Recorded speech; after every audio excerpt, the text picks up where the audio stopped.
Koss on the inside lane. Olympic champion speed skater. Donovan Bailey, everybody! The world record is broken by 13 seconds. Incredible.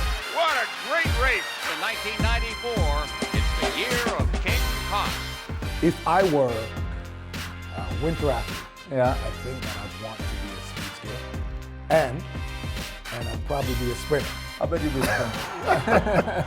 The crowd here is sensing something special once again from the great Johann Koss. When you look at that race, what do you think? I mean, it's incredible how good memory you have Right. from a race which is over 20 years ago. Right. Because you kind of remember details because you were so focused. You were so much in the moment at the race. And you remember facial expressions in the stands, you remember the emotions going into the oval.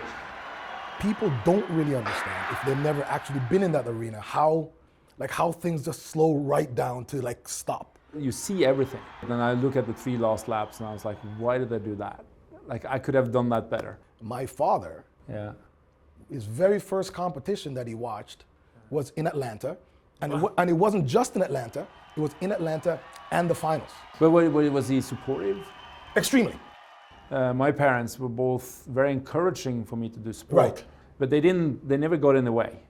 I think most importantly maybe was if I wasn't successful, I knew I always had a safe place to go. But isn't that... That is which is so critical, you know, you're allowed to fail with your family. Right. Every single time that, whatever it is that was going on in my life, I could always go home to mom. And I really wanted to do something else in life than sport. Right. I was, in medical school, so I was training to be a doctor, so I had that second goal, which was with me throughout my career, which was actually a good platform to stand on because it also helped me reduce the stress of winning. Right. Because if I failed during the Olympics, I could still become a doctor. It didn't reduce the stress of winning. Come on. No, it actually did. Did it? I'm in a really serious situation. I was 5 days before the Olympics in '94. Yeah, but I was literally crying because I didn't think I was going to succeed. Really? I think I was not going to succeed in anything in life. The pressure was so high.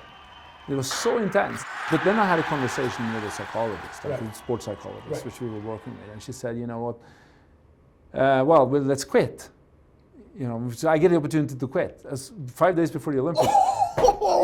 And that's I'm going crazy right now. I'm like, you're what? going crazy. And I went crazy. Of course I'm not quitting. Never.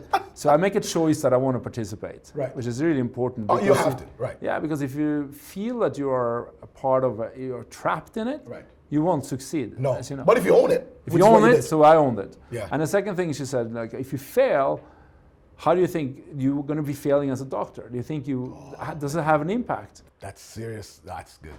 And I said, well, honestly, she said, if you fail, you'll probably become a better doctor because you will have better empathy, and we need doctors with empathy. Right. Right. But it gave me an opportunity to feel that I was allowed to fail. We've probably seen one of the greatest races in speed skating history. Johann.